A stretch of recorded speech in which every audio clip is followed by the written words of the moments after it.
Welcome to Preservation Oaks, the podcast where we invite you to step away from the bustle of everyday life. Settle in and relax, and take a moment to leave the familiar behind as we explore the hidden gems of America that preserve our cultural past. We call them our Preservation Oaks, and with each episode, we'll journey to a different corner of the country, where we'll discover the unique histories, landscapes, and communities that make up our nation. We'll visit with local museums, historical, and genealogical societies. They are the stewards of these stories. They preserve the legacy of each place like precious pieces of fabric in a quilt that binds the freedom-loving, hard-working people in this country together. So, slow down, grab a beverage, open your mind, and let us take you on a tour of the fascinating histories and heartfelt traditions that lie just beyond the horizon. This is Preservation Oaks, where every story is a stitch in the fabric of our shared culture. Now, join our host, Sean Radcliffe, as he uncovers another thread in the tapestry of America's heritage and what it takes to preserve it. Hey everyone, happy Easter. Thanks for tuning in. We've got an incredible episode lined up for you today. We're diving into the fascinating history of Pascagoula, Mississippi, with our special guest, Mr. Dwayne Coats, the administrator of the Pointe-Krebs House and Museum. This historic gem, built in 1757 by Hugo Ernestus Krebs, is the oldest standing structure in the entire Mississippi River Valley and a rare example of French colonial tabby construction. It's not just a house, it's a living connection to America's past. The Pointe-Krebs Foundation is on a mission to preserve this national treasure, grow the museum's impact, and create a future public events center for visitors. By the end of this episode, you'll see why their work is so important and how you can be part of it. Since this is our first episode in Mississippi, let's take a mind-blowing holy cats, I didn't know that kind of journey through its rich history. About 1540 Spanish explorer Hernando de Soto led an expedition through the southeastern U.S., including present-day Mississippi. He and his men were the first Europeans to encounter the Mississippi River, but they did not establish a permanent settlement. In 1699, French explorers, led by Pierre Le Moyne d'Iberville, established the first European settlement at Fort Maurepas. The region became part of French Louisiana. In 1763, following the Treaty of Paris, which ended the French and Indian War, France ceded its territories east of the Mississippi River to Britain. The area became part of British West Florida. It became a British colony. In 1779, during the American Revolution, Spain, an ally of the American colonists, took control of Natchez and other parts of Mississippi from the British. The Spanish maintained control of the region until the late 1790s. In 1798, under the Treaty of San Lorenzo, Spain agreed to withdraw from the Mississippi region. In 1798, the United States officially organized the Mississippi Territory, which included present-day Mississippi and Alabama. And finally, in 1817, Mississippi becomes a state. On December 10, 1817, Mississippi was admitted as the 20th state of the United States. Alabama remained part of the Mississippi Territory until it became a separate state in 1819. Pascagoula's deep roots blend British, French, American Indian, and Spanish influences, making it an amazing piece of the American story. And we can't wait for you to explore it with us. Hey, you can find us on Podbean, Rumble, Odyssey, YouTube, and all major podcast platforms worldwide. If you enjoy the show, don't forget to like, comment, follow, and subscribe. It really helps us grow. Want to be a guest? Have questions or comments? We'd love to hear from you. Email us at preservationoaks@gmail.com. Coming up next, making a difference. Have you ever asked yourself, what does it take to create real change? Or how can small actions lead to big results? Join us for our next episode as we discuss how to truly make an impact in your community and beyond. From turning passion into purpose to powerful insights, this conversation is filled with motivation and actionable takeaways. Tune in on May 19th, wherever you listen to podcasts. Now let's meet today's guest, Mr. Dwayne Coats, history buff, investigator, and storyteller. Dwayne runs the show at the Pointe-Krebs House and Museum, the oldest standing building in Mississippi, and he's got the perfect background for it. He studied history, English, and accounting at both Ole Miss and Southern Miss, and then spent 30 years working as a CPA and criminal investigator for the state of Mississippi. So yeah, he knows how to dig up the truth, whether it's in the books or in the archives. Even though he wasn't always in the history world professionally, Dwayne's passion for the past never faded. He's especially into micro-histories, those small, lesser-known local stories that don't make the textbooks, but totally should. His own family history reads like a movie script, literally. Dwayne is the great-grandson of James Morgan Valentine, a first lieutenant in the Knights Company, led by Newton Knight. You might know him from the Free State of Jones movie with Matthew McConaughey. They stood up to the Confederacy, raised the U.S. flag over the Jones County Courthouse during the Civil War, and supported the Union. Pretty bold stuff for Mississippi back then. Oh, and James Valentine was also one of the first Mormons in Jones County. His life was anything but ordinary. But it doesn't stop there. Dwayne's grandfather, James Buchanan Coats, wrote some iconic Southern gospel hymns, songs like The Sweetest Gift, covered by the Judds and Linda Ronstadt, and Where Could I Go But to the Lord, which Elvis sang in his legendary 1968 comeback special. Talk about a family legacy. These days, Dwayne shares his love of history through tours, events, and outreach at the Pointe-Krebs House. Whether he's leading a group through the museum or uncovering forgotten local stories, he's all about bringing the past to life. All right, and now let's dive into history. Thank you, Jay, for the intro, and welcome to the program, Dwayne. Good to be here. Thank you. Dwayne, I got to say, I'm totally obsessed with Pascagoula and the Pointe-Krebs House and Museum. That place is so cool and packed with history. I had no idea Mississippi had such an awesome past. It's amazing the history that Mississippi has that very few people realize is here. A lot of people think our history starts with the American Civil War, but our history goes back almost 150 years before that. Yeah, really cool. Now, I was reading that Pascagoula is known as the Singing River City. Can you share the story behind this intriguing nickname? Well, the river is supposed to make a sound at night when everything is still, and the description of it is it's a buzzing type sound, kind of like a bunch of bees buzzing together.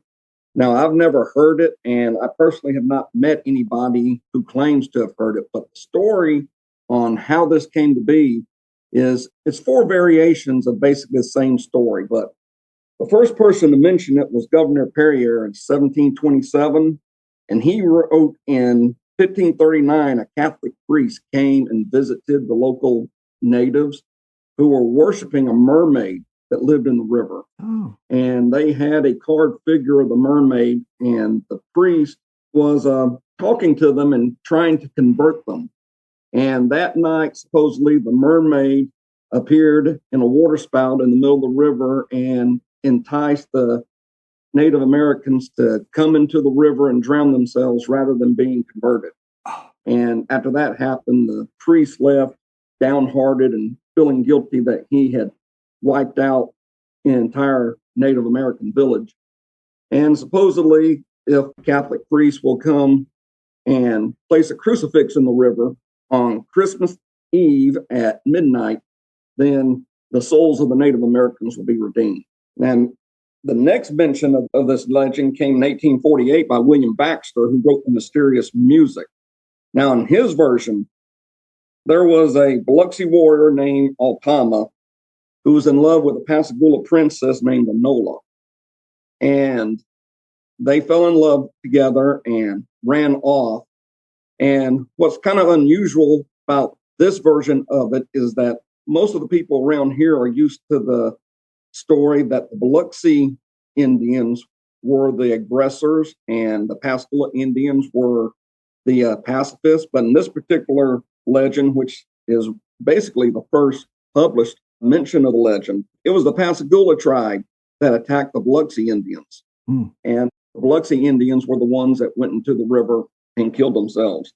And supposedly as they went into the river, they were holding hands and they were singing. And this is what accounts for the buzzing that people hear today.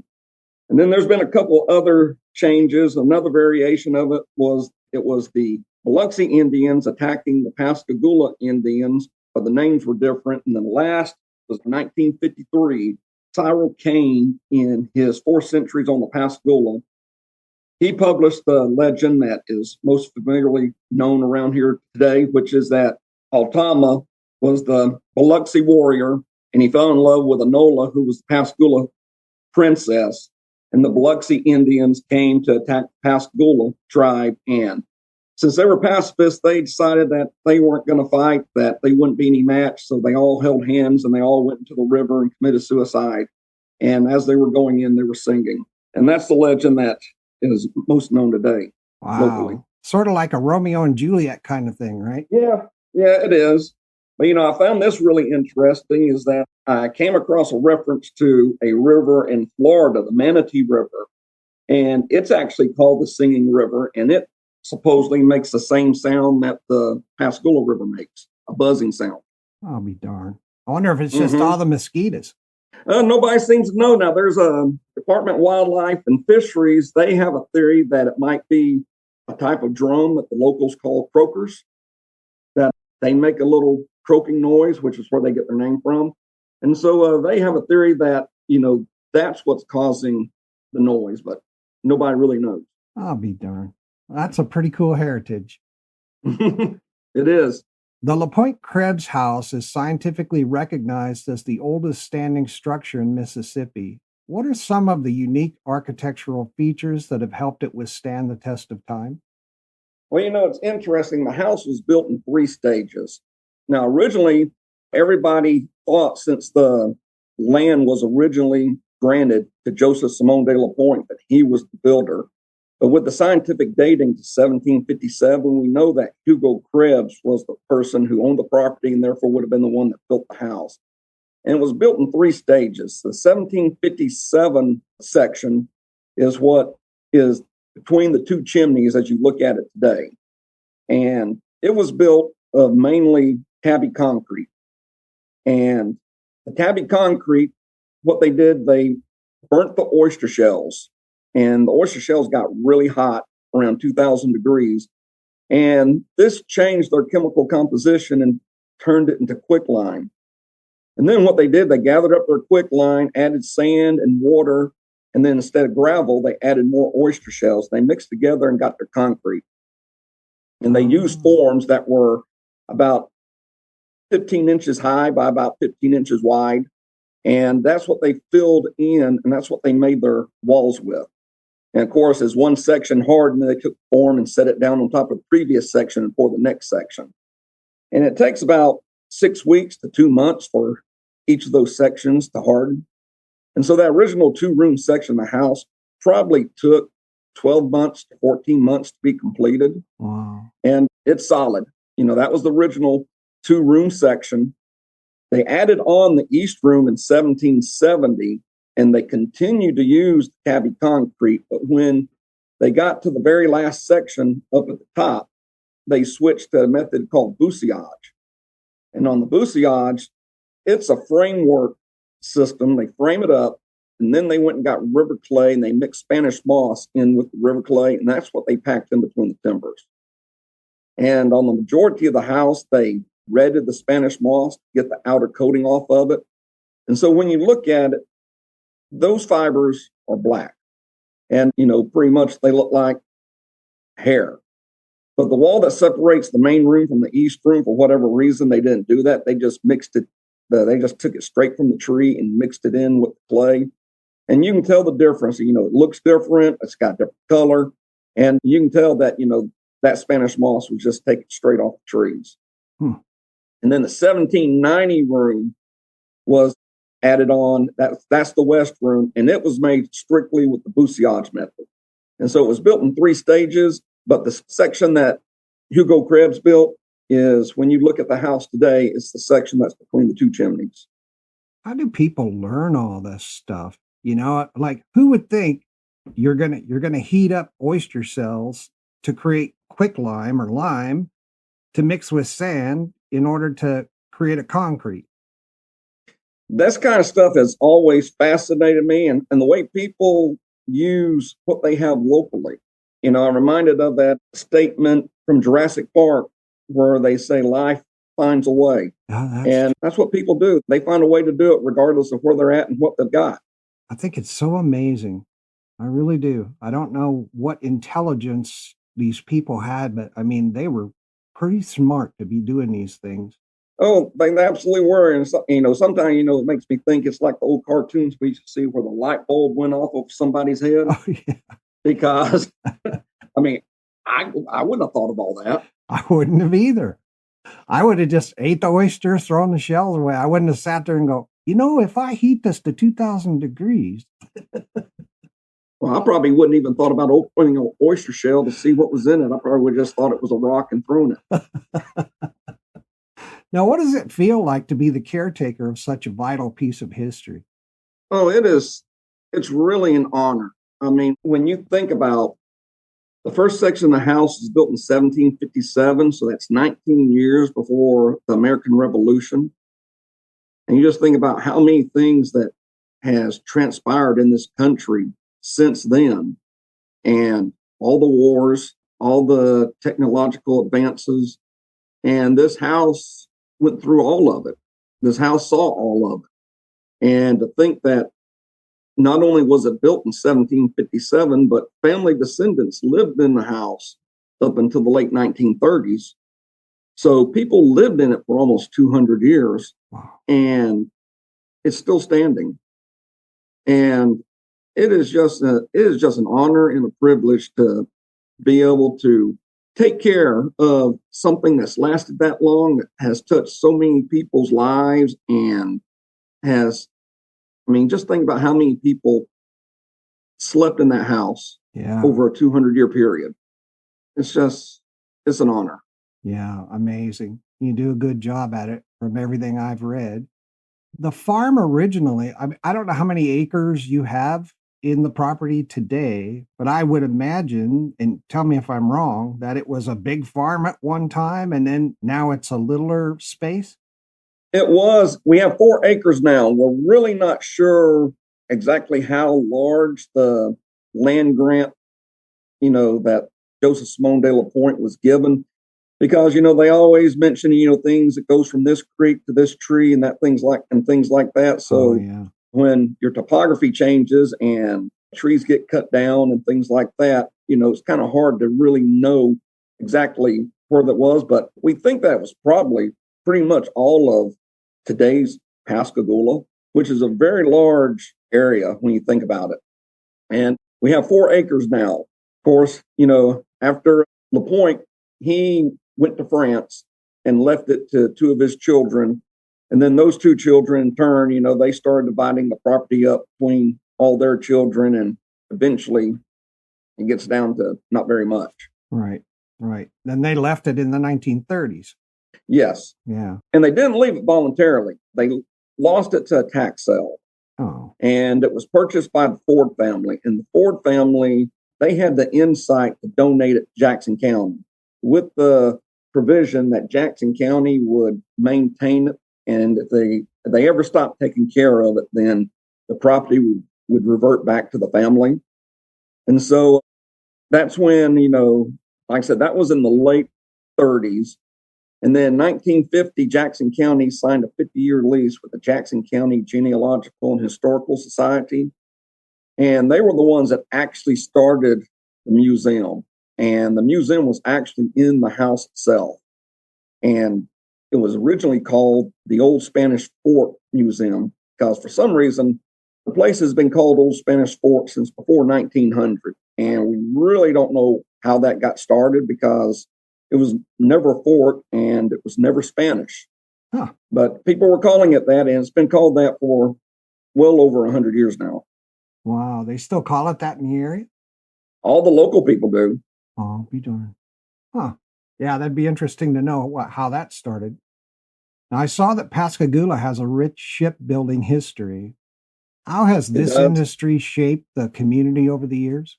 Well, that's been, of course, we live on the water, and fishing and shipping commerce has always been a big part of the economy and life here. The Krebs family were noted as building ships as early as 1772, but the first official, I guess you could say, shipyard was originally in Moss Point, which is the city just north of Pascagoula, and that was built by an Ebenezer Clark in 1838. And the first official shipyard in Pascagoula was built in 1860 by Miguel Pole.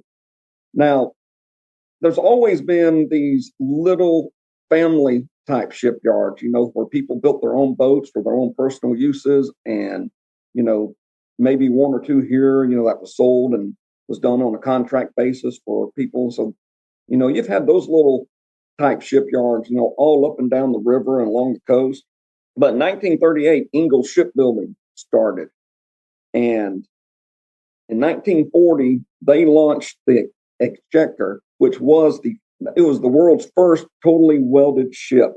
Now, I've often wondered, to be the first all welded ship, I wondered, what these other ships, what parts weren't welded and stuff. But that was said to be the world's first all welded ship.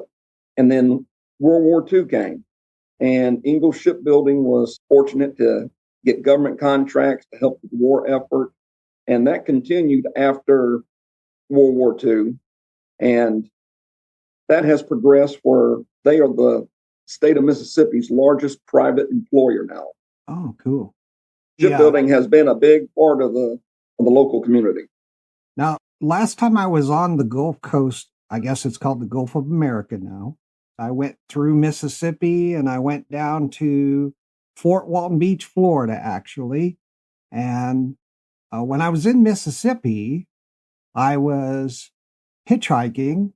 This was back in the days, the 70s. I got out of school in 73, out of high school, that is. And I went on a hitchhiking tour through the South and to see the history and that kind of thing. And some Mississippi police officers, I believe they were state police officers, picked me up and said, "What are you doing out here?" It was like 2 a.m. I was just walking down this highway.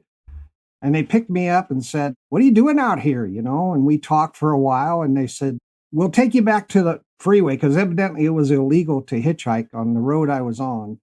And so they took me to this pond. I was with two other guys, and they took us to this pond, and we spent I would say an hour and a half or so shooting frogs in a pond with their revolvers. Oh my goodness. It was the most wonderful time of my life. And I really loved Mississippi ever since. But that's the kind of story you hear, and I think only in Mississippi. Yep. And one of the things I really loved was the food, on the Gulf Coast. It was just amazing. What dishes would you recommend to someone new to the Pascagoula area? Well, you've got shrimp gumbo, which is, it's absolutely delicious. But then you've also got fried shrimp po' boys. And if you're in the springtime, it's crawfish season. So, boiled crawfish with all the potatoes and the sausage and the corn that goes along with it, that's wonderful as well. My personal favorite, though, is shrimp and grits. Oh, yeah. Oh, yeah.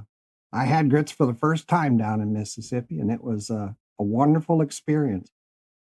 Yeah. Well, we talked about, how people take advantage of what they have and they do with what they have to do with. And, and that's how shrimp and grits came about. We got other places of the country, where they have bacon and eggs. Yeah. Well, these people, they had shrimp and they had grits. So that's what they made for breakfast. Yeah. Yeah, amazing. I even had alligator when I was down there. Oh, that's good. Yeah, alligator. I believe it was alligator sausage for breakfast. Yeah. It was really great. Dwayne, there have been a couple of hurricanes in the area that have likely impacted Pascagoula and potentially the Pointe-Krebs Museum. How does the administrator and the community deal with this when it occurs? Well, the house has come through hurricanes tremendously well. Like even with Hurricane Katrina, the museum itself had 4 feet of water, but the house itself didn't get any water in it. Now the south gallery roof collapsed, and then we had some other, shingle damage and things of that nature. But technically, the house came through the storm really, really well. Wow. But the coast was so devastated after Hurricane Katrina that nobody was able to devote any time to the house for several years. And termites got in. And so that was the biggest problem related to Hurricane Katrina. And so, when you consider that Hurricane Katrina has probably been the worst hurricane in at least 100 years, the house itself, we feel, is going to pretty much, it's going to come through really good. Now, of course, within a couple of days before projected landfall, I'll go out there and I will, I'll close up the windows and the doors and, I'll shutter everything up and close the house up, protect it. And if it looks like it's going to be imminent, we've got a couple artifacts in the house in the museum that, we'll move out and we'll do something with them and make sure they're protected. But the majority of the stuff is up high enough that it's above the 4 feet level that we had under Hurricane Katrina. And in all honesty, I can't imagine us having one that's worse than Hurricane Katrina. Might have one that's equal, but I just can't imagine one being worse. And so all the stuff that we have that's above the 4 feet level, I think that stuff will be fine. Oh, wow. I was reading that you had to restore all that. How long did it take to restore the museum? Oh, gosh. Well, Katrina was in 2000, and they didn't get started. Like I said, everybody was working on their own houses. Yeah. When you don't have a house to sleep in, nobody's going to spend any time, on a piece of property like the LPK house. So that was probably, around 2010 before the restoration started going really good. And we completed it in 21. Wow. What I was reading that you folks received an award from the Mississippi Heritage Trust for your work in restoration after Katrina. Is that true? We did. Okay. Fantastic. And we were really honored to receive that. It was nice to know that other people recognized the work and the care that was put into restoring something like that. Yeah. Lucky the house itself didn't get damaged, well, except for termites afterwards, but exactly. Yeah. Is that problem fixed? It is, as much as we can. We've got it treated for termites and we have it inspected every year, and got the bait stations that, they're switched out every year, and we treated the attic with a borat treatment. And so we've done everything that we can to protect it. And the main thing, just keeping a close eye on it every day and see some indication, having it tended to immediately. Yeah. Termites are just lousy critters, I'll tell you. Yes, they are. The Terminex man told me last time he came by that on the Mississippi Gulf Coast, every acre has 8 to 12 termite colonies in it. Wow. Whoa, I didn't know that. Wow. Now the LPK... Yeah, that'll make you lose sleep at night. Now, the LPK house has been there a long time. Long time. If that house could talk, what do you think would be the most surprising story it would tell? Well, I think the most interesting story that people don't know about is that the wedding between John Baptiste Boudreaux de Graveline II, who I call Junior for obvious reasons, he married Joseph Simone de la Pointe's stepdaughter on the property. And this was in 1734. Now, Junior was half Native American. And his father, Joseph Simone de la Pointe, he had the land grant here in Pascagoula. Graveline I, his land grant was on the other side of the Pascagoula River. And so, you got two families on both sides of the river, and, they've got kids and they're getting married and kind of, joining the two families together.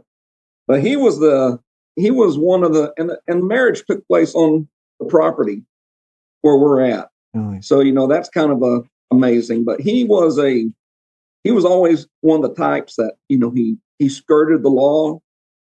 He would just barely keep it legal. But he was arrested for illegally salvaging wrecked ships in the Gulf of Mexico. Mm. And while he was in prison, the soldiers staged a mutiny. And since he was Native American, they busted him out and they forced him to be their guide. And so he guided them up through Mississippi and Alabama so that they could get away on up into the English territories. And because he did that, the French arrested him and they executed him in front of the cathedral in New Orleans. Oh, man. And he's one of only 2 people that were executed by breaking wheel in North America. What was it? Executed by breaking wheel. Oh, breaking. What is that? Well, basically, they tie you to a wagon wheel, and then they take another wagon wheel and just drop it on top of you till all your bones are broken. Oh, my goodness. And then they cut him up and they threw him into the Mississippi River. And it was last year that they put a marker up where he was thrown into the river in New Orleans. And so there's a historical marker there detailing all that. And he was married here on our property. Wow, they really didn't like that guy. No, he made the wrong person mad. Yeah. Wow. Thanks for that history. That's wonderful. How was Pascagoula founded, and what landmark events do you believe have had the most impact on its history? Well, it started off, Scranton, Mississippi was incorporated in 1884. And this is a section that's basically our downtown area right now. But then in 1896, there was East Pascagoula was incorporated. And they decided they consolidated in 1904 and incorporated as the city of Pascagoula. And so that's how the city of Pascagoula came about. And the biggest impact, in my opinion, was World War II. Because World War II is what put Ingalls Shipbuilding on the path that it's been on. And if it hadn't been for World War II, I don't know if Ingalls Shipbuilding had ever reached the point where it's the largest private employer in Mississippi. And, when you have a business and a manufacturer that grows like that, there's just economic benefits throughout the entire city. Everything grows with it. Well, fantastic. I know that Pascagoula is in Jackson County there in Mississippi. What captivating yet lesser known narratives about Jackson County does your organization emphasize in its work? Well, we have an exhibit about the name Jackson County. Now, the official record says that it was named for Andrew Jackson, but our exhibit, makes a good case that might not be the case, because Andrew Jackson didn't become famous until the Battle of Horseshoe Bend in 1814, and then the Battle of New Orleans in 1815. Well, Jackson County was formed and named Jackson County in 1812. Oh. So now it's possible that, they knew of Andrew Jackson and that's how he was named for. But the exhibit makes a good case that it was really named after George Jackson, who was a Civil War general from Georgia. And he was well known in the Mississippi and Alabama areas because he helped get the Yazoo Land Act overturned. Now, the Yazoo Land Act, basically, for $500,000, 4 companies got 35 million acres in modern day Mississippi and Alabama. And, your poor, hardworking local people who were trying to come in and start, they weren't able to get any land because of it. And so he helped overturn that. And so he was kind of known in Mississippi and Alabama for that. And so there's a good chance, Jackson County might have been named for him versus Andrew Jackson. So is it still the official position of the county that it was named after Andrew Jackson? Yes. Oh, okay. Yes, that's official stance. Okay. But maybe General Jackson. Is General Jackson buried there? No, he's in Georgia. Oh, okay. All right. Well, that's an interesting past. Mm-hmm. Everything there seems to be sort of up in the air. It could have been this, it could have been that. From the beginnings of the county to the beginnings of Pascagoula to, there's always a sort of this story or that story kind of thing. Have you noticed that? Yes, and when you have an area like we have that basically every 20 to 30 years, everything gets wiped out from a hurricane. So many records have been lost through the years. Right. Yeah, that makes a lot of sense. And plus, it's so ancient, Mm-hmm. Yeah, predating the United States, all of that. That's right. Now, what sparked the creation of the LPK or the Pointe-Krebs Foundation, and how did early challenges or successes shape its mission and goals? Well, and I said earlier that the Jackson County Board of Supervisors signed a 50-year lease with the Jackson County Genealogical and Historical Society, and they ran the museum from 1950 to 2000. In 2000, the Mississippi legislature created a private foundation, the Pointe-Krebs Foundation. And this was created with the express purpose that they would look after the Pointe-Krebs House, that they would maintain it, and that they would operate the museum, and that they would take care of the property. And they started off, with a bang. I mean, that was 2000, and August of 2005, Hurricane Katrina hits. Right. And so they weren't around very long before they were having to deal with a major restoration issue. And I guess they got baptized by fire. But, Jackson County, though, owns the property, and Jackson County they fund the majority of the funds that come into the foundation for the foundation to take care of the property. And I just got to give shout out to the Jackson County Board of Supervisors through the years, because ever since they have owned the property, it's been a priority for them. I mean, if it hadn't been a priority for them, that house would have been gone long ago. Right. And they see the value of it, and they've kept it a priority. I was looking at some pictures of your property, and you have either one or more real cannons on the property. And one of them had a plaque on it that said, donated by the Jackson County Historical Society. What's your relationship with the Jackson County Historical Society? Well, believe it or not, my wife is president of it. Oh, my goodness. So, when you say that I have what relationship of it, I've got a close relationship with it. Yeah. But they were the Historical and the Genealogical Society. They were the ones, they ran the museum and took care of the place for the 50 years from 1950 to 2000 before the foundation was established by the legislature. And so, we've always been, a real closely associated with them. Now they do every October, the last Thursday of October, they do a Krebs Cemetery tour, and they tell local stories of local historical people, and they have local people dress up and tell the stories. And so they do that, and we leave the museum and the house open while they do that at night with the visitors so that they can come in. And so we work closely with that, and they do a good job, on that cemetery tour, and we're happy to be associated with that. Fantastic. You were telling me earlier that today is your wife's birthday. It is, and I'd like to tell her happy birthday, and it's been a pleasure to be married to her. Well, what is her first name?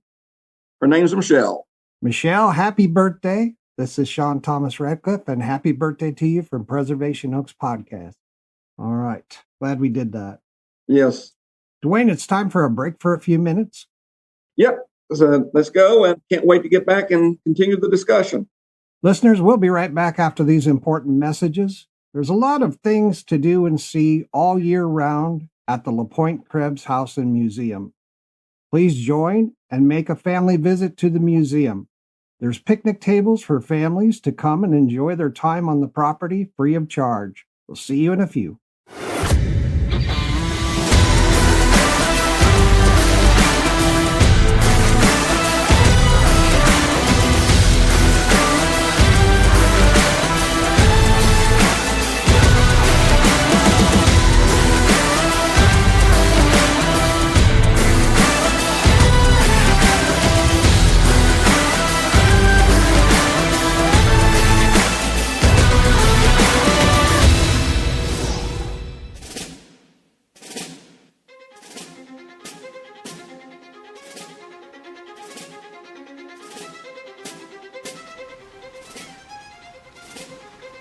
Step back in time and experience history like never before at the Pointe-Krebs House and Museum in Pascagoula, Mississippi. The oldest standing structure in the entire state, dating back to 1757 and listed on the National Register of Historic Places. This rare French colonial landmark has stood the test of time, surviving hurricanes, war, and centuries of change.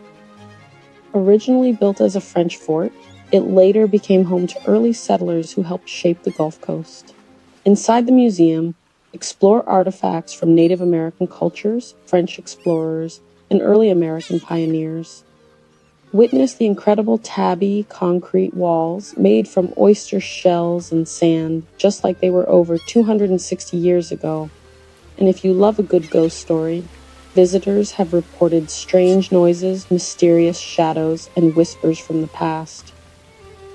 Could it be the spirits of those who once lived and worked here? Located on the scenic shores of Krebs Lake, the Pointe-Krebs House and Museum is the perfect day trip for history lovers, families, and adventure seekers alike. Visit at 4602 Fort Street in Pascagoula. Admission is just $5 for adults, and discounts are available for seniors, military, and kids. Open Monday through Saturday, 10 a.m., 5 p.m., and Sundays from noon to 5 p.m. Plan your visit today at lapointekrebs.org or follow us on Facebook at Pointe-Krebs House. The Pointe-Krebs House and Museum, where history lives, breathes, and maybe even whispers. Come see it for yourself. This is Ruth Armstrong from the Genealogical Society of Lynn County, Iowa, located in Cedar Rapids, and I love listening to Preservation Oaks on MicroStream Radio. This is Garth Krewall from the Port Hope Area Historical Society. I had a lot of fun as a guest on Preservation Oaks.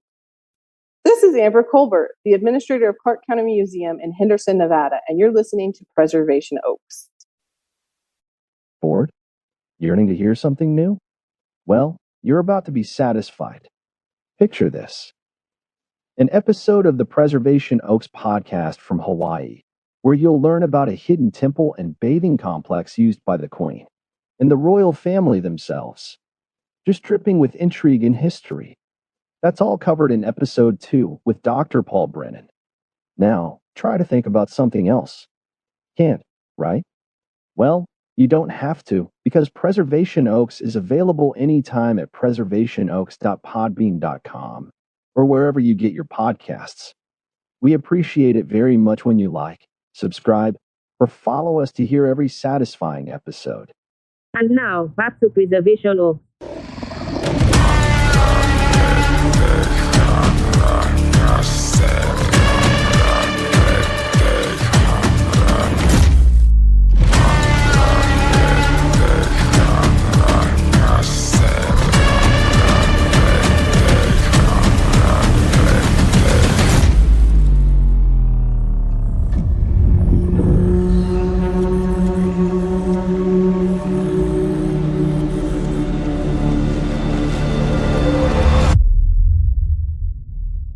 Hey, welcome back to Preservation Oaks podcast with our guest Dwayne Coats from the Pointe-Krebs House and Museum, located in Pascagoula, Mississippi.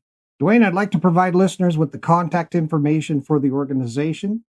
You can find the Pointe-Krebs House and Museum website at lapointekrebs.org. That's LAPOINTE Krebs, KREBS.org. Their Facebook is LPK House. Their email is lpkhouse1757@gmail.com. Their address for you to visit, and I hope you do, is at 4602 Fort Street, Pascagoula, Mississippi. Their phone is 228-471-5126. The LPK House and Museum hours are Monday through Saturday, 10 a.m. till 5 p.m., Sunday, 12 p.m. till 5 p.m. Cost of admission is adults $5, ages 65 plus and military is $4, ages 5 through 15 is $3. Go and do a visit. All right. That all sound right? That sounds good. Yes. Okay. In what ways does the Pointe-Krebs House and Museum engage with the community, and what are its main objectives? At the LPK House, we think of ourselves as stewards of not just a building, but a legacy. We have the oldest standing structure, between the Rocky Mountains and the Smoky Mountains. And with that comes a deep sense of our responsibilities to preserve it, to educate the public, and to connect with younger people. Our most distinctive contribution to the community is the way we bring history to life. Through our immersive programs like our school field trips, we introduce the Pointe-Krebs House and the Mississippi's early story to students, and it's right here in their own backyard. Seeing the young people engage with the past in this tangible way, it helps foster a deeper appreciation for our local heritage and stronger sense of our place in it. Another unique aspect of our outreach, as I mentioned before, is our association with the Historical Society's annual Krebs Cemetery Tour. This has been going on for right around 20 years now, and it's become a cherished tradition. Like I said, local Pascagoula people dress up as historical Pascagoula people, and they tell their stories. And, it's become a treasured tradition, here in the city. We think that these efforts are essential to connect with the next generation. And not only connect, but it has to be meaningful, and they have to feel like it's in a personal way. To do this, we have to tell personal stories. And that way, these people won't be forgotten. They'll be remembered, and they'll continue to be celebrated and hopefully passed down to future generations. Fantastic. You and your entire family have an amazing commitment to the community, an amazing commitment to history. What has been your personal path? How did it guide you to your current position within the organization? It's really ironic is that I had absolutely no historical background outside of being a history buff. I worked as a CPA and a criminal investigator for the state of Mississippi for 30 years, and I was retired. And my wife and I were throwing a wedding shower for the daughter of some friends of ours. Well, her future mother-in-law happened to be the treasurer for the Pointe-Krebs Foundation. And as I was talking to her, she was mentioning that the person that they had in my position had left, and they didn't know what they were going to do, that they didn't have anybody to open the museum on Monday morning, and they didn't know how long they were going to be closed. So I volunteered to come down there and open it for them and help them. And one thing led to another, and I've been there now for 4 years, and it's been a great experience, and never would have thought that would have happened, and it's been a joy.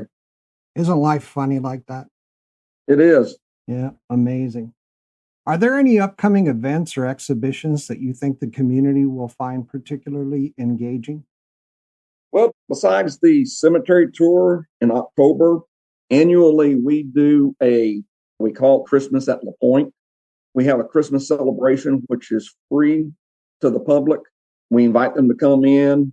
We do a little contest where we have it's an ugly Christmas sweater contest, but it's for dogs. And so, we have people bring their dogs in ugly Christmas sweaters. We have an Elvis impersonator. I'm dressed up as a Santa. Now, we don't call him Santa Claus. We call him Santa Krebs. So, so a little play on that. And then, and we have music, and it's just a way that we try to give back to the community and celebrate the season, and everybody get together and just have fun. And it's only for a couple of hours, but we've done it 4 years now, and it gets a little bit bigger every year, more participants every year, and so we're going to continue to do that. How creative that is. An ugly sweater contest for dogs. I think that's just marvelous. That is great. First time I've heard that one. We thought it was unique. What are some standout experiences or feedback you've received from visitors that have particularly resonated with you? Well, two that come to mind right offhand. One is that I had this family come in, and of course, it's very apparent, when somebody comes in, and automatically they're not from Mississippi by their accent. But it turned out this family was from Morocco, and they had come to the United States, and they had us on their list of places that they wanted to come visit, which really blew my mind that, somebody in Morocco was reading about us. So that was, I thought that was pretty cool. But then the other one came out there, I had this elderly man and woman and their daughter come to visit. And as they came in, turned out that the father was a descendant of Hugo Krebs. And I mentioned to him, I said, my wife is too. And so the daughter, she made the comment that my wife and he were cousins. And as we were walking around the property, I made a comment about growing up in Jones County, Mississippi. And the lady got there, she said, well, first of all, she had said that she was from North Mississippi. And I said he said, well, I'm from Jones County, but, that's not North Mississippi. She said, yes, it is. That's where I was talking about. And so then she said, well, do you have any Valentines in your family? I said, yeah, my great grandfather was a Valentine. And she said, what was his name? I said, it was James Morgan Valentine. And she just stopped in her tracks. She said, he's my great grandfather too. Oh. And he had immigrated to Colorado after the Civil War to get away from the Ku Klux Klan activity. And he took all his family with him. And he moved back in 1890, and that's when he married my great grandmother. But all his kids stayed out there in Colorado, and she was a descendant of one of those kids. Oh, and then we meet up together at the Pointe-Krebs House, which is like, what a small world. Yeah, fantastic. Wow. That's a wonderful story. Thanks for sharing that. What kinds of displays or exhibits are available for visitors to experience at your facility right now? We have a few interactive displays, but the majority of them by far is just historical, detailing the histories, starting with the prehistory from around 10,000 years ago on up through early French settlement, and then Hugo Krebs and the construction of the house.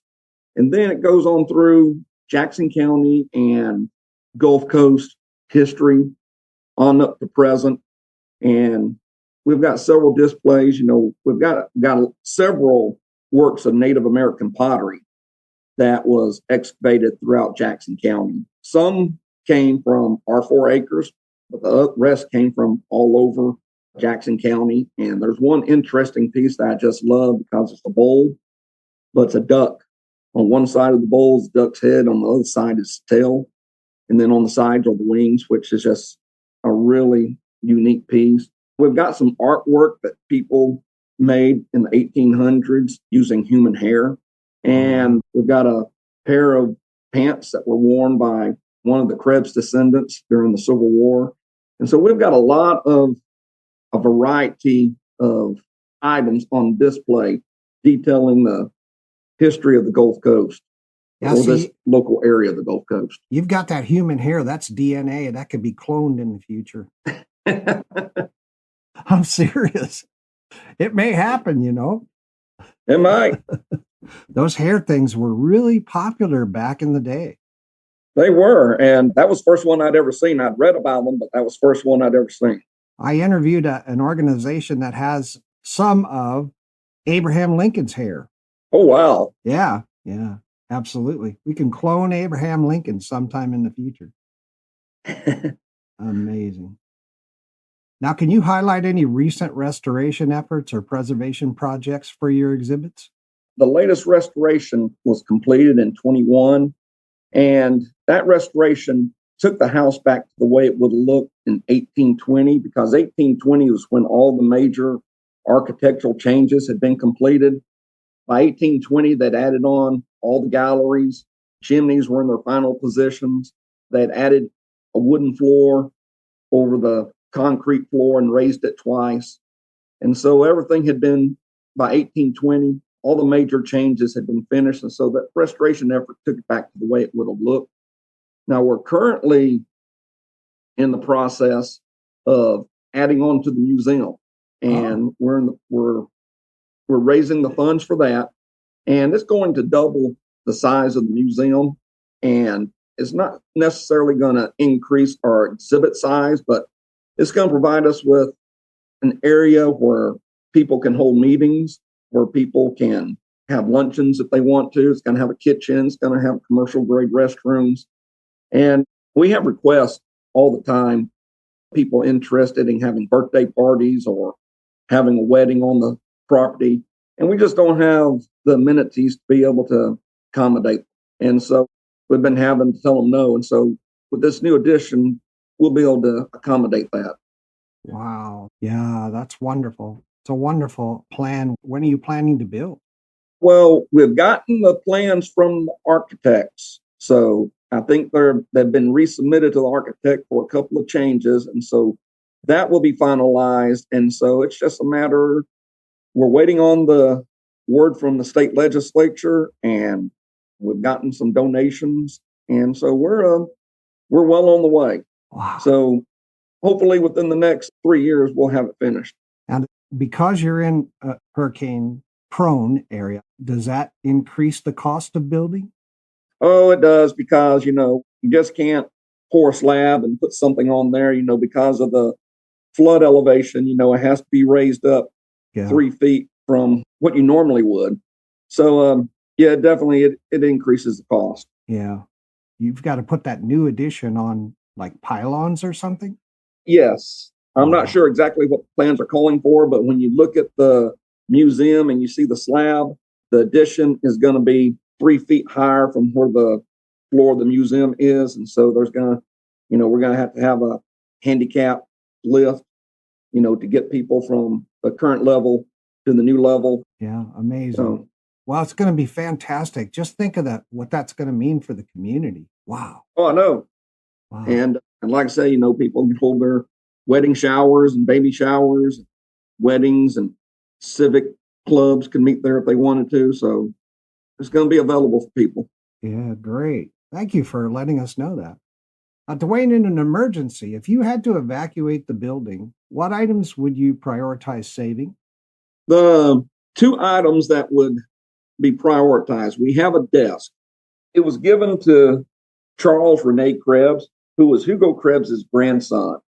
And his daughter married Leonard Sarazen's son. And so this desk, it was built in Bordeaux, France. And Sarazen gave this to Krebs as a gift when their kids got married. And it was passed down through the family, through generations, and it was donated to us when we did the latest restoration. And so that definitely would be the one piece that we have. And then, like I mentioned earlier, we have a pair of Confederate uniform pants that was worn during the Civil War by one of the Krebs descendants. We definitely would make sure we took care of that, and the artwork that was made out of the hair, and all the Native American artifacts, for sure. Oh, yeah. Yeah. Native Americans were in that area for a long time, huh? They were. And we had more, but unfortunately, after Katrina, how everything is, some of them walked off. That's why we definitely make sure that those were taken care of. Oh, you lost some after Katrina? Yes. Oh, my goodness. Well, that's a shame. Mm-hmm. Holy cat. There was looting, huh? Oh, yes. All over the city. Oh, wow. Wow, that's crazy. So that's why, we'll definitely have that stuff taken care of before anything like that happens again. Yeah, good. Well, thanks for being a protector. I appreciate it. I know America has to appreciate it because it's just such a wonderful piece of fabric for America. What steps is your organization taking to digitize documents and photos, and how will this improve accessibility for future generations? Well, we currently aren't taking any steps, and it's not that we don't have the desire to. We don't have the manpower. We don't have the people knowledgeable doing that or the time to be able to do that. I'm there at the museum Monday through Friday, and we have weekend workers that come in and work on the weekends, and then we have other volunteers that come in every so often and help me out at the museum. And so if we could get somebody that would be interested in doing that, that would be a big help for us. I mean, they could come in and take it upon themselves and do that, and them just have that as their focus and have the time to do that. That'd be great. Oh, yeah. All right. Yeah. So come on down, folks. They need volunteers. They need some folks to digitize documents and photos, ephemera, I believe you call it, and they could use the help. Yes, we could. Dwayne, could you give a brief summary of the size and variety within your collection? I would say our size, we're a medium-sized museum, but we have a large variety.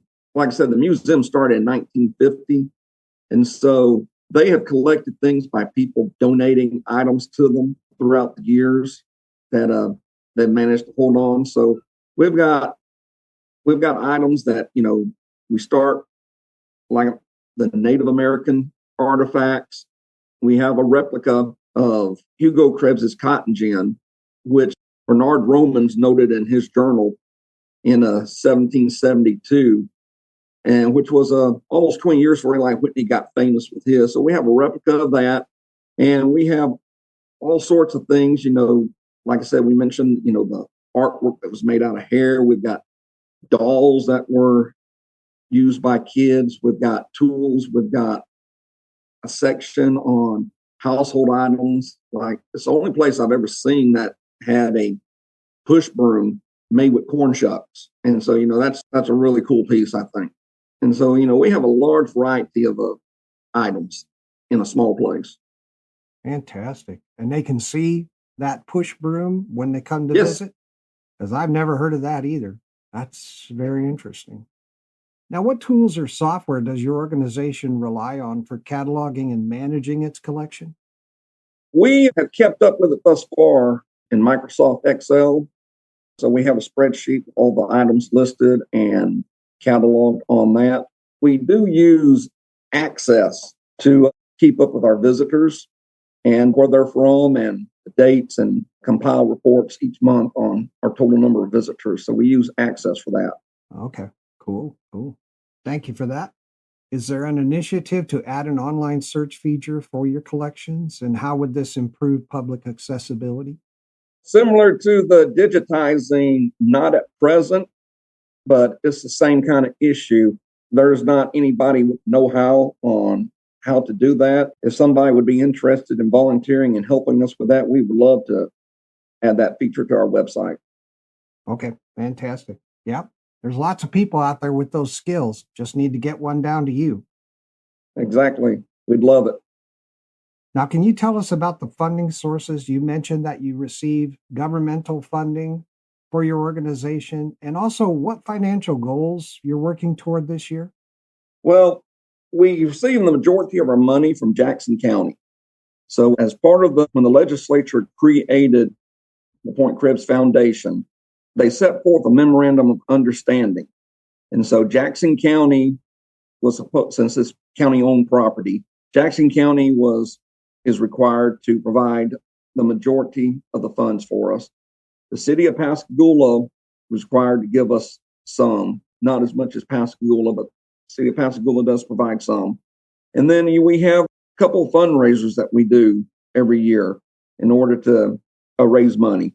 We just finished our latest one for this year, which it's a drawdown. It's called Cattails and Cocktails, and we managed to raise almost $11,000 after our expenses with it. So, I read about that on your Facebook page. That sounded great.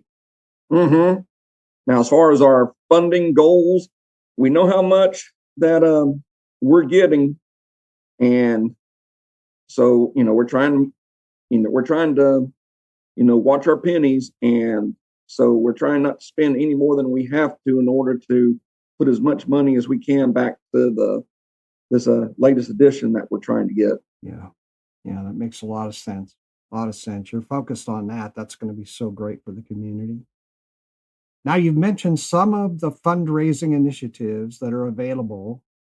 Are there any others that you want to mention for people to support your organization? Well, if they go to our website, they can become a Pointe-Krebs member, and that's annual membership, and they have various levels. But there's also a PayPal button on our website. If somebody just wants to give a donation, there's that way as well. Fantastic. Donations via the website. Excellent. Wonderful. Yeah, I encourage everybody to become a member of the Pointe-Krebs Foundation by going to the website. It really helps. Dwayne, I'm sorry to interrupt, but it's time for us to take a break for a few minutes. Wow, that 30 minutes flew by faster than I can believe. Yeah, it does.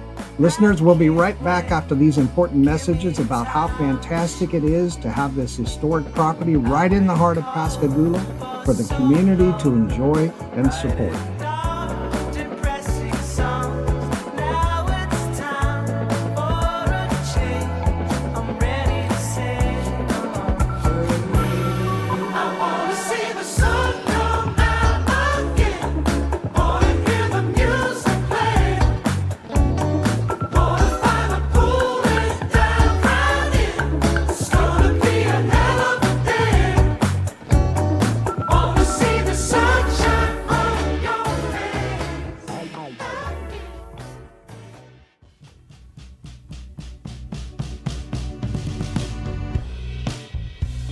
In the heart of Pascagoula stands a true Mississippi treasure, the Pointe-Krebs House and Museum.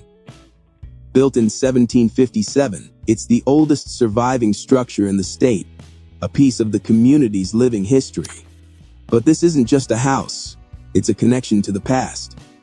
It tells the story of Native American traditions, French explorers, Spanish settlers, and early American pioneers, all woven into the fabric of our region.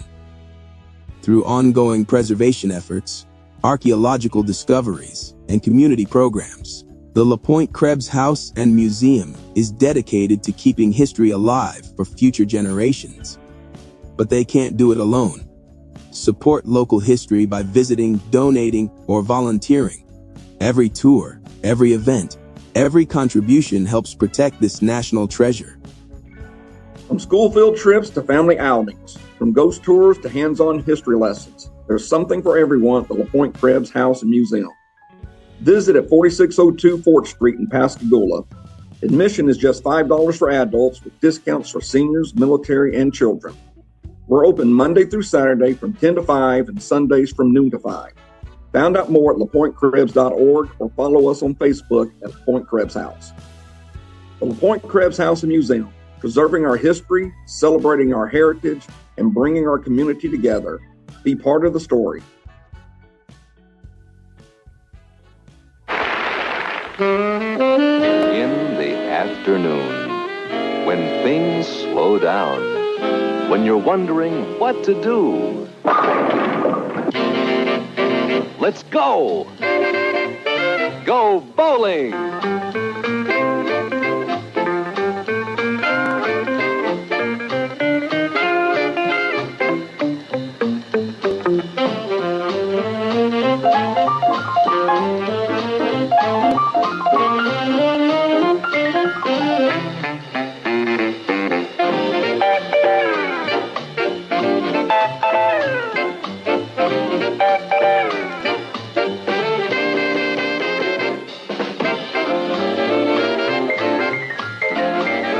Nothing brings people together or makes friends so fast as bowling. So call a friend. Bowl Brunswick tomorrow.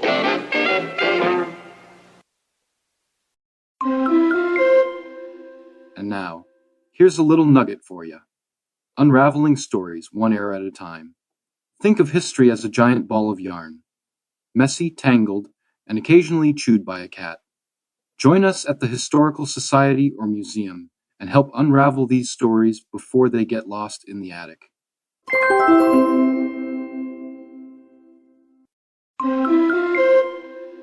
And now, here's a little nugget for you. Timelines connect us all. Timelines are like family trees, full of branches, some of which are just plain weird. Visit the local genealogical society, historical society, or museum and connect with your history. And maybe discover some distant relatives you didn't want to find. 9 out of 10 genealogists agree Preservation Oaks is the best podcast on the internet. And now, back to Preservation Oaks.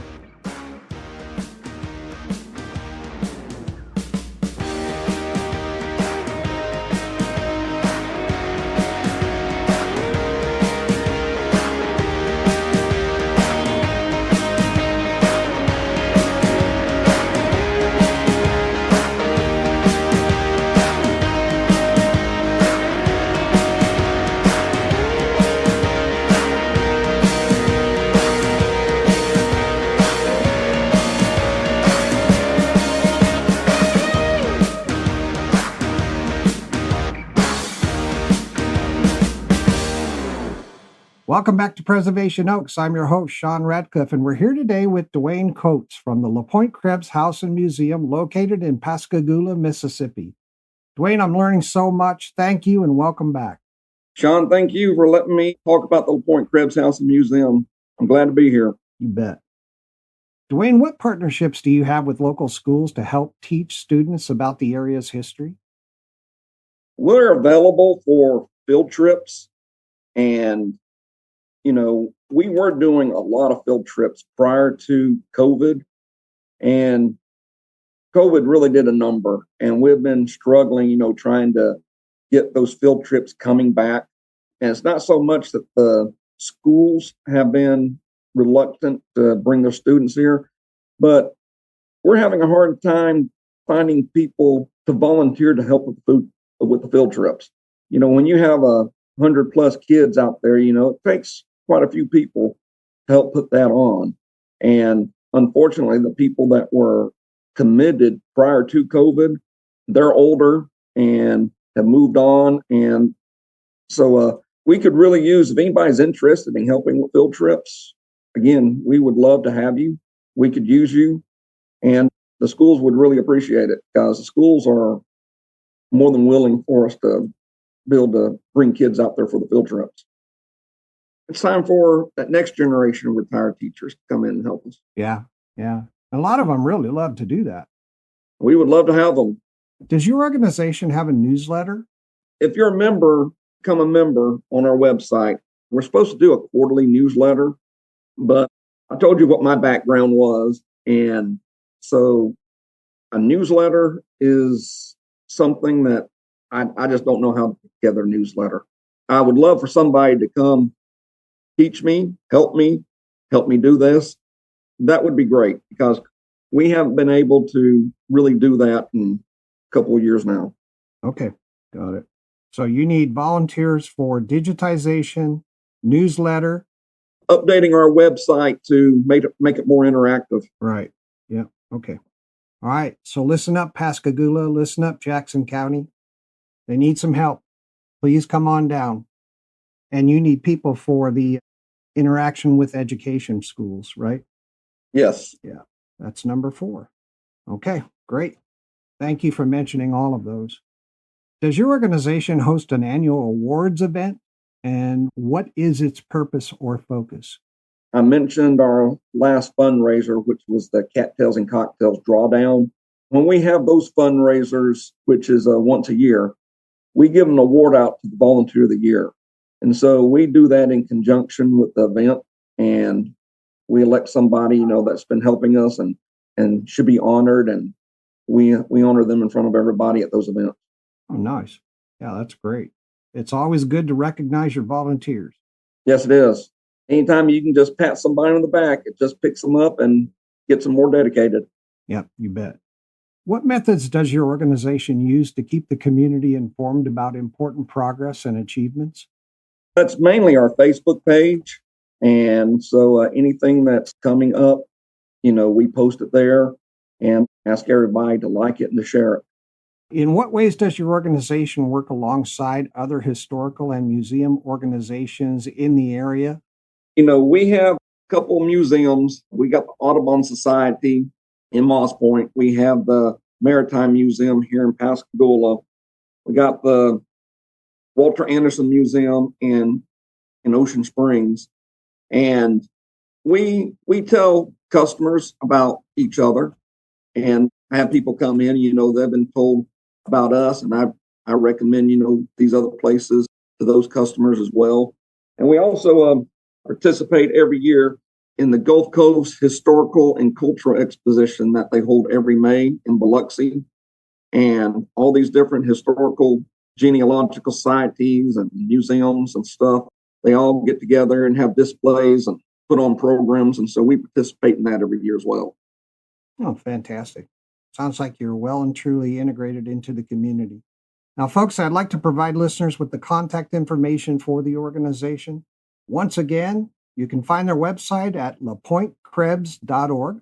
Their Facebook page is LPK House. You can find them through the search bar on Facebook if you just enter LPK House. Their email is lpkhouse1757, that's 1757, @gmail.com. Their address is 4602 Fort Street, Pascagoula, Mississippi. Their phone number is 228-471-5126. The LPK House and Museum Hours are Monday through Saturday, 10 a.m. till 5 p.m., Sunday, 12 noon until 5 p.m., and the cost of admission is adults $5, ages 65 plus and military $4, and ages 5 through 15 $3.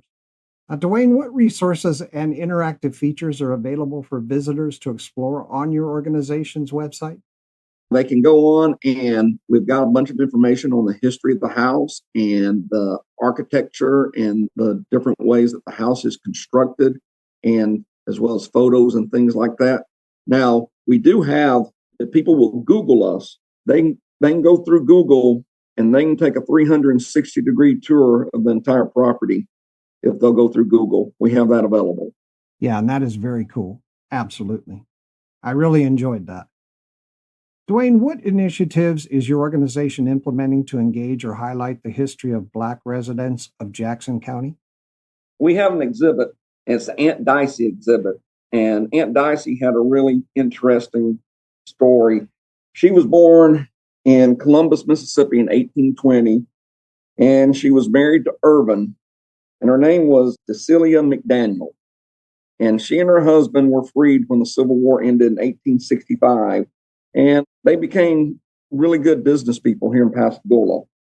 They farmed and sold vegetables, and they would sell them fresh. They also canned them and shipped them as far away as Cincinnati, Ohio.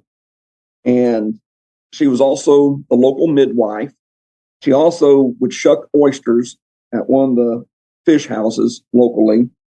She was also inspired. She bought land, and taking the advice of one of the local people that grew pecans, she planted pecan trees and grew pecans and brought in extra money like that. And so the portrait that we have was painted when she was 101 years old. And she, and at the time, she was recognized as being the oldest living former slave in Mississippi at that time when that portrait was done. Wow. And then there's also the cemetery that's next to us. There's a tombstone that says last name is Remy on it, R-E-M-Y. And I point out that lady's tombstone because she was another person that was similar to Aunt Dicey. She was a former slave that was freed when the Civil War was ended, and she became another prosperous business person. And she was even, buying and selling houses in the area. And she was apparently really well respected and liked, because I point out to everybody that she's buried in a white cemetery. And, we're talking, late 19th century Mississippi. Yeah. That didn't happen very much. Yeah. That just didn't happen. Very well respected. Yes. Dwayne, what distinctive contributions does your organization make to the community, and why do you feel these efforts are essential?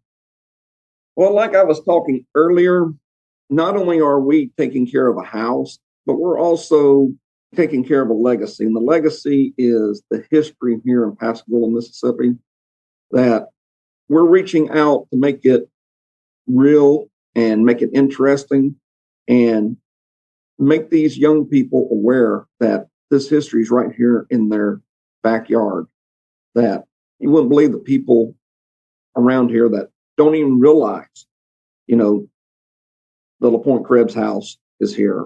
Right. Or if they do know that's here, they don't realize that it was built 19 years before the American Revolution. So I think that is the biggest contribution we're making to the community, is to keep people aware of this. Yep, I think that's wonderful. And believe me, that's enough. You've got enough on your hands with everything going on in the new edition and all of the things you have planned. You're just busy all the time. Yes, we are. Dwayne, as a history enthusiast, what do you think the world will look like 100 years from now? Ever since we were kids, we've seen things that people have thought how the world might be. 2001 Space Odyssey, was a good example of, how Arthur C. Clarke, pictured, how our space travel might be in the year 2001. And I'm kind of a different mindset. I don't know really how much different our lives will be in 100 years. Now, I definitely think we'll have more different toys, different type of cars, different, type of telephones and TVs and things of that nature. Personally, I don't think it's ever going to be commercially feasible for be traveling to Mars and things like that. Musk might prove me wrong, but I just think, people are going to be continuing living like we live now. And because when you look at how people lived 100 years ago, they lived basically the same way we did. They just have different toys and different technology. And I think that's kind of how we're going to be in 100 years. I tend to agree with you. I think that in all of the things, when I have looked back at estimates, like people 100 years ago did what they thought. They did advertisements and videos and so on about what the world's going to look like in 1960 or 2000 or whatever. And it appeared to me that in all cases, they sort of overestimated the amount of progress that was actually made. They said, oh, we'll have flying cars and we'll have, and none of that came true. Exactly. And I think I agree with you more that we'll have different toys, but essentially life will go on as it is. I think so too. Yeah, I think that's pretty cool. Thank you for sharing that. All right, you're welcome. Dwayne, is there any additional message or important information you'd like to share with the community or your members? Well, I just want to re-emphasize to people that the Pointe-Krebs House is the oldest house between the Rocky Mountains and the Smoky Mountains. The only thing that's older is the Ursuline Convent in New Orleans. And it's been here since before the American Revolution. It's withstood so many hurricanes and so many things, and it's still standing. And it's here, and it has a story to tell. And we would love to share that story with everybody if they'll just come and pay us a visit. Yep, fantastic. Thank you. How does your organization measure the impact you have on visitors and the community? Do you use some form of management or metrics framework? Well, we have our Facebook, which is open for people to make comments and share. And so we rely on that, but we also utilize Google, and we ask people to, give us a review, whether it's good or bad. And we read those reviews and we make changes accordingly. Okay, fantastic. Thank you for that. Dwayne, I want to thank you for spending time with us today. I've learned a lot, had a great time. I'm really glad to meet you. and it's truly been inspiring how much you and your organization do to preserve the history of the area and educate the community and your members. Thank you. Well, thank you for having me. It's been a pleasure, and hope to see everybody at the Pointe-Krebs House Museum. Absolutely. And with that, folks, we'll end our time with our guest, Dwayne Coats, Administrator of the Pointe-Krebs House and Museum. Listeners, please stay tuned for my comments and wrap-up, which is coming up next.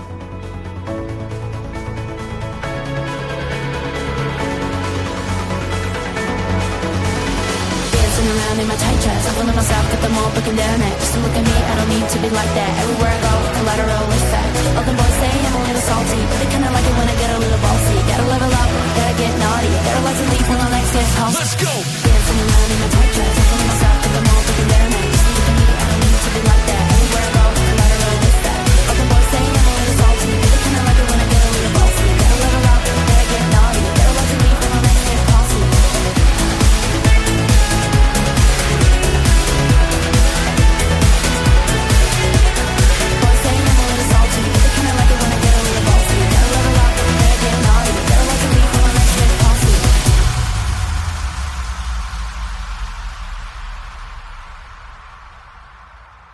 Hey, welcome back, my friends.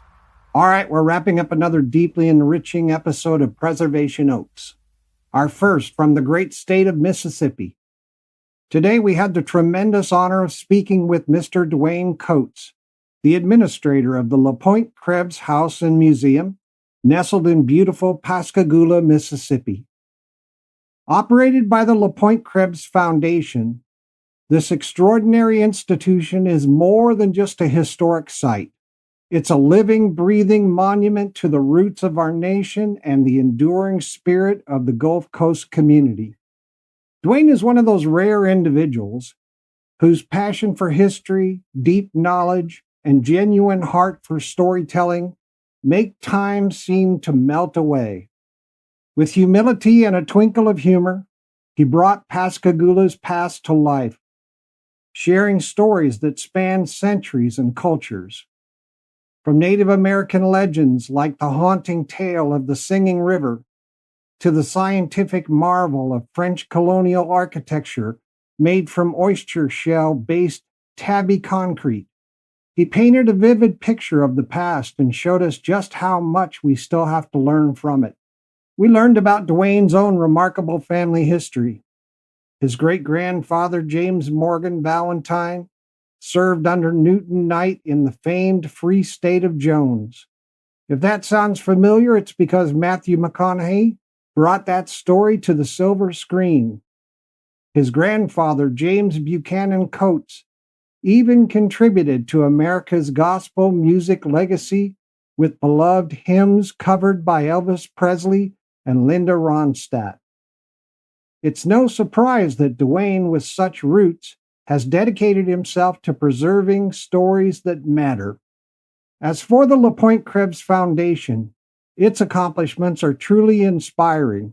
After Hurricane Katrina dealt a devastating blow to the Gulf Coast, the foundation undertook an award-winning restoration of the museum, ultimately bringing it back to the state it would have looked like in 1820. Today, the museum doesn't just showcase the past. It actively engages with the community through school field trips, interactive exhibits, and annual events like the beloved Christmas at the Point celebration and the October Krebs Cemetery Tour.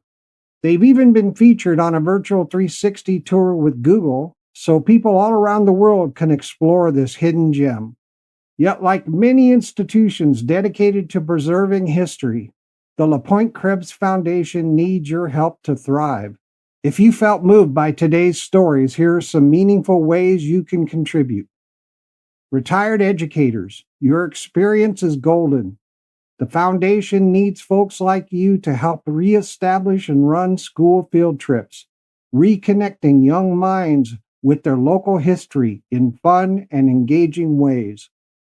Tech-savvy volunteers, if you're great with websites or social media, your skills can help amplify the museum's online presence, keep their digital face up to date, and attract more visitors and supporters. Digitization enthusiasts, There's a treasure trove of historical documents and photos just waiting to be digitized and made accessible to the public. If you know how or want to learn, this is your chance to help preserve history in a modern format. Writers and communicators, the foundation is also looking for people who can help publish their quarterly newsletter and craft compelling stories for social media. If you love words, they could use your voice. So please, if you have time, talent, or a love of history, reach out. You can visit their website at lapointekrebs.org, find them on Facebook at LPK House, or send an email to lpkhouse1757@gmail.com. You can also call them at 228-471-5126, or better yet, plan a visit in person at 4602 Fort Street, Pascagoula, Mississippi. Trust me, it's a place worth seeing and supporting. The Pointe-Krebs House and Museum is open Monday through Saturday from 10 a.m. to 5 p.m. and Sundays from noon to 5 p.m. Admission is just $5 for adults with discounts for seniors, military, and kids. And don't forget, memberships and donations go a long way in helping them grow. Dwayne, I just want to thank you once again for your time, your insight, and your incredible dedication. You've inspired us today with not just your knowledge, but your warmth and humility. We're so grateful to have you as our guest and to shine a light on the incredible work being done in Jackson County. To our audience, thank you as always for tuning in. If you enjoyed today's episode, please like, share, subscribe, and help us spread the word. Let's keep the spirit of preservation alive because every place has a story, and every story deserves to be told. If questions occur to you and you'd like more information, please connect with the organization via the contact information provided. If you're a listener in the area the organization serves and you're not already a member, please consider joining and supporting them. I hope this information helps the audience understand how valuable the organization is to the community and what kinds of excellent services they have to offer to their members and the public. The Pointe-Krebs House and Museum is truly one of our preservation oaks. All right, that's a wrap for this episode. Music used today is from Cymbalbird, Coral Cobb, Eddie Hancha, Sync Hits, Anouk, Audio Nap, Sun Channel Music, Addie Gold, and Scott Holmes. Microstream Radio is a registered trademark. You can visit at www.microstreamradio.com. This broadcast is owned and copyrighted by Microstream Radio. It cannot be rebroadcast, downloaded, reproduced, copied, or used anywhere without the written permission of Microstream Radio. Preservation Oaks starring Sean Radcliffe originates in Salt Lake City, Utah. Be sure to join us for our next episode on your favorite podcast platform. This is Matthew Adams speaking. Preservation Oaks has come to you through the worldwide podcast platform Podbean, and our home is preservationoaks.podbean.com. Hopefully you found today's episode useful, informative, and thought-provoking. If so, please like, follow, comment, and or subscribe. Remember that being free means being free to be curious, and that historical and genealogical societies and museums allow us to discover the past, be free to explore where curiosity opens every door. Thanks to everyone for listening. Stay cozy, curious, and keep exploring the incredible stories that shape our world. Remember to cherish and support the preservation of history in your own communities. The content of this program is provided for educational and informational purposes only. Some material included in this program may be copyrighted by third parties. However, under Section 107 of the U.S. Copyright Act, the doctrine of fair use allows the limited use of copyrighted material without requiring permission from the rights holders when used for purposes such as education, criticism, commentary, news reporting, teaching, scholarship, and research. These uses are legally permitted even if they might otherwise constitute infringement. If you wish to use copyrighted material from this program for purposes beyond fair use, you must obtain permission from the copyright owner. If you believe your copyrighted material has been used in this program in a way that does not qualify as fair use, please contact us at Preservation Oaks at gmail.com. Thank you. Hey, this is Sean Radcliffe. I'll see you all next time on Preservation Oaks, and until then, keep on giving and keep on living the good life.